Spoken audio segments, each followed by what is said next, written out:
We get so much inspiration from the ones that went before us. They gave the little that they had, every ounce, to help implore us. They say, don't get sad, get mad if there's something in your way. Now, we know the courage that it takes to face those who casually ignore us. And that sweet, deceptive smile, it don't mean a thing, you see. Because I finally figured out how much it's costing me. So I sing a tribute to my friends who never got the accolades for the gifting of their hearts and the sacrifice they made. That little poem is dedicated to a young man that I was handcuffed to one night, and another friend from my hood by the name of Big James, and my grandmother that bestowed me with the gift of unconditional love. It's closing in on 2 a.m. in the hood. It's sort of like a happy hour for a dope fiend, only without the happy. And I am armed with $5, realizing I gotta get to that liquor store before closing. As I walk down that last dimly lit block of McAllister Street, I could see a large man looming in the shadows, and as I get a little closer, I recognize Big James. James steps out of the shadows. Hey, Al, can you help me out? James is about 6'1", with Adonis-like features but a childlike demeanor. I reply, I'm so sorry, partner, but man, it is tight tonight. I go into the liquor store, buy myself a small package of Oscar Mayer bologna, a loaf of Wonder wheat bread, and a little Martinelli's apple juice. $3.63. And as I exit the store, I place my last and remaining $1.37 in the Big James's powerful hand. His face lit with a surprise, priceless glow, as in one motion he nods while scurrying in before closing. I walk home in the midst of my spiraling free fall with just enough sustenance for my body and a little resuscitation for my soul.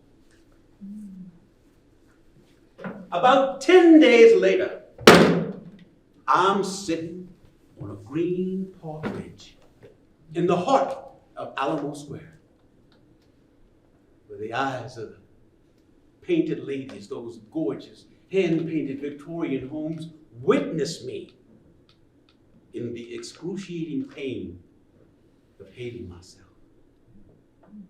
Perhaps believing that somehow the magical ambience might somehow transport me into a life worth living. I place my hand in my forehead to shield the blinding sun from my teary eyes. As a silhouette approaches, he slows, he tilts his head, his jaw drops. It's Big James. Al, is that you? Attempting to strike a composed demeanor as I wiped away the tears. Oh, yeah, man, it's me, I'm cool, man. James lets me off the hook with a, hey, take care of yourself, partner. Prior to this, I likened my entire life to the experience of bumper cars, enclosed in a ring of limitation while slamming into everything on my path without even trying. About 3 days later, I'm hanging out at the 8th Street Project, desperately searching for anywhere to turn my nothing into something, with an equally desperate group of guys, some of whom I didn't even know. Now, you know you're in trouble when this is where you go to put on your thinking cap. All of a sudden, the cops jam us, guns drawn, and forced everybody to lie face down on the ground. And then piled us all into the back of a paddy wagon, and nobody knew why. I let them scenes. Your right remains on it. Anything you say can and will be used against you in the court of law. Where I came from, we call that fiction. And having been arrested more than a few times before, I had no such delusions of grandeur. Added to the fact, I had the comically comic bad luck to be handcuffed to the loudest, most belligerent, angriest young man in the group. He wouldn't stop talking. What did I do? I don't even know him. I didn't do nothing. Granted, there was not one word that came out of his mouth that would have been deemed inappropriate or unreasonable given the circumstances, which only made it worse. So, I gave him the look. Shut the fuck up, fool. Oblivious and unrelenting, he continues his tirade all the way down to the police station.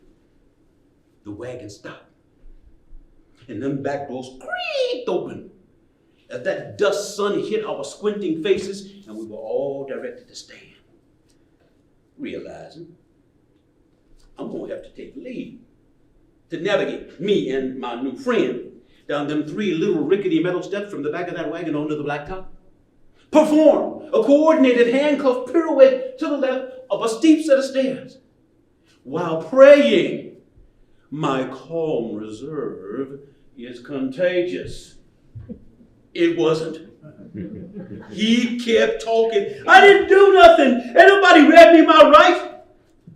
Once inside that police station, there was a very thick, palpable, nervous quiet, like when something finna go down. Every officer's motion suddenly became very slow, calculated. But the adrenaline was high. I was already beginning to grieve. I knew what was about to happen. Did he not know that it is a crime to demand basic human rights? Maybe he's from another part of town. Perhaps this boy been watching too much TV. What if the cold reality is that I should be asking myself how come his response is so foreign to me? Still whining, I didn't do nothing, I didn't do, not knowing these things were deemed blasphemous and arrogant. Truly, what this young man was most guilty of was being so innocent. He didn't understand how things really work. So they decided to teach him. In their minds,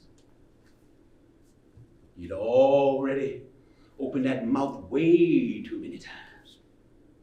And they were now armed with all the self-righteousness they needed to camouflage the fear, fuel the rage. So they beat him, and they beat him, and they beat him, and they beat him. When they were done, his entire body would have lied prone on the ground if it were not for that limp left arm, still tethered to mine.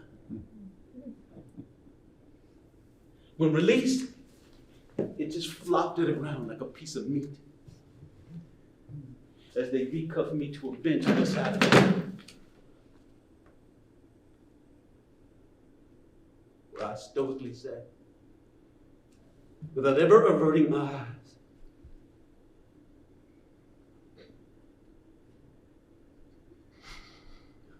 A couple minutes later, an officer comes, and he sits too close to me.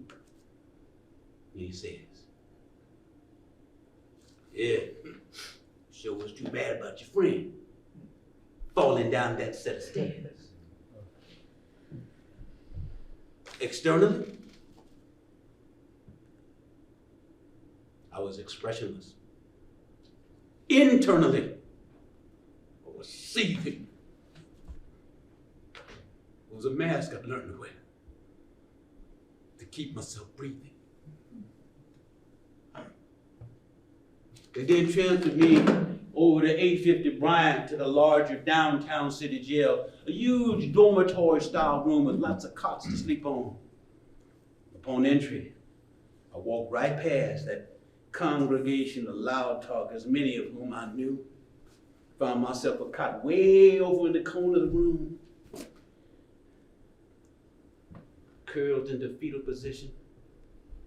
Talking about it never even crossed my mind. Eventually, I dozed off, only to be shaken awake by a guy I didn't even know, requesting a match. A match! I sprang to my feet with all the internalized rage from that beating. Motherfucker! You woke me up for a match! Have you lost your mind? Do you not realize that when a man is sleeping in here, it is the only time he's free? I took a deep breath,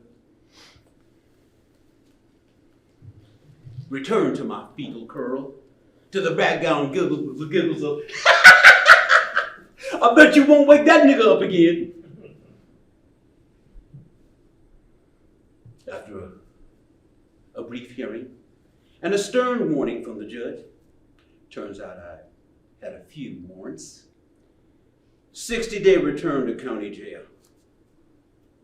On the bus ride out there, realized I don't know anybody, which was unusual.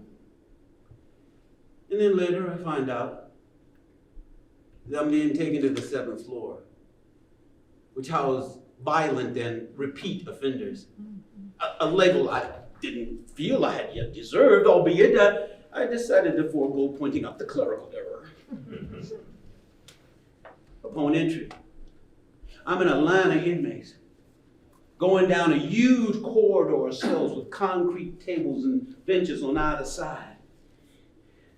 When all of a sudden I could hear some faint mumbling, which turned into grumbling, which turned into pushing, and then shoving, and then it was an all-out melee with everybody swinging wildly at each other.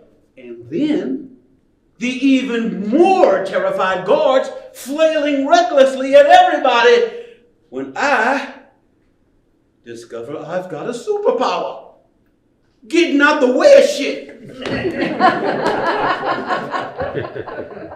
All of a sudden, there was a huge of a billy club against the concrete table. And this huge guard, eyes glazed, nostrils flared, walks directly up to me, still panting. And he says, he started it. 2 weeks in lockdown. Okay, full disclosure. I did not start that shit, but I didn't mind. Been in lockdown before. No yard privilege, so eating with everybody else. I certainly didn't mind being alone. I'm about a week into lockdown with my butt on a rock-hard concrete floor, my back against a roughly finished beige-colored concrete wall. When it occurs to me, hey, a couple of weeks ago, I was sitting on a park bench contemplating suicide. Things are looking up. And as I relax back, against that wall, beneath that barred window that would always grace me with a mesmerizing rectangle on the floor of the cell, I heard, psst. And when I looked up, I couldn't believe my eyes. There, with his face mushed against the steel bars, the biggest Cheshire grin I'd ever seen, mirroring the disbelief in both of our eyes, was Big James. Yeah. I saw when they brought you in, man. That was fucked up, man. Look here, man. I brought you something.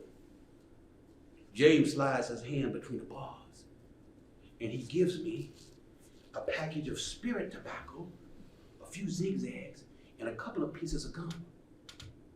I believe the quizzical look on my face had him say, "Do you smoke?"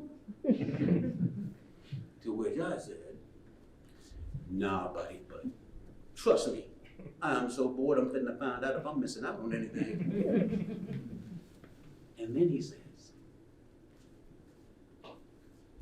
"You were always good to me.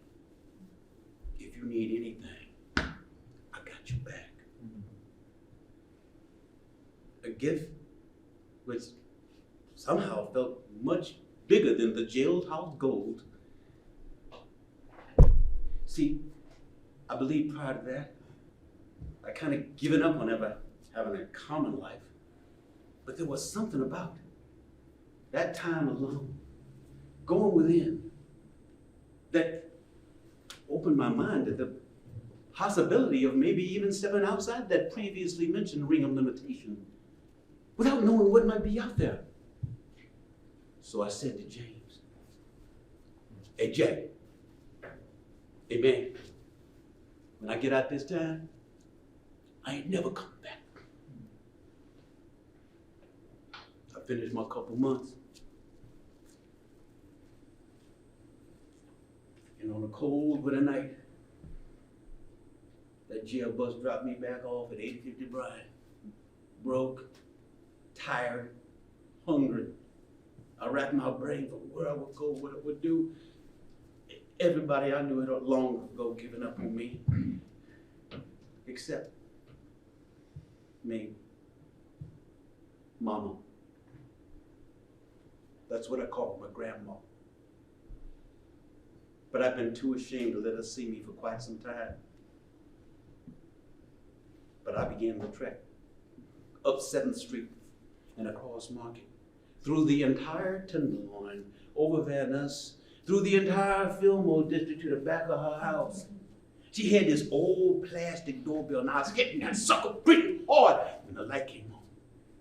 And I could feel the shake of those thick brown feet pounding against the linoleum floor. She opens the door. "Boy, is you crazy? Have you lost your mind? Do you know what time it is?" And then everything softened with an unsaid 100 times more power. "I got my boy back. Come on in here. You go in there and get you some rest, but we gonna talk in the morning." The next morning, I awakened to the smell of a sizzling hamburger patty, some grits, eggs, and toast. And as I sat across from her in the kitchen where I had the best meals of my life, with the person well-proved, most willing to love me as I am, with that 60s pattern linoleum floor, and them yellow painted walls holding the space, she said, "Nick, I need you to be a man. You're strong. You're smart. The only thing stopping you is you." This is a woman born in 1914 with no formal education, who survived the Depression and Jim Crow, migrated from Sunshine, Louisiana with 2 little girls, and owned her own home as a single black woman in San Francisco in 1947. I never heard her talk about her dreams. I just watched her create miracles. You know, when I asked your grandfather to help me buy this house, he said, I ain't putting my John Deere on nothing. I guess that explained why he stayed in that little basement apartment a few blocks away. So the next moment, I went to my first meeting in NA, thinking, well, just maybe, I can summon just a little bit of her DNA. Are there any newcomers here today? There was a long pause in the room. And when I looked up, everybody in the room was staring at me. Hi, my name is Algiin. I'm an addict.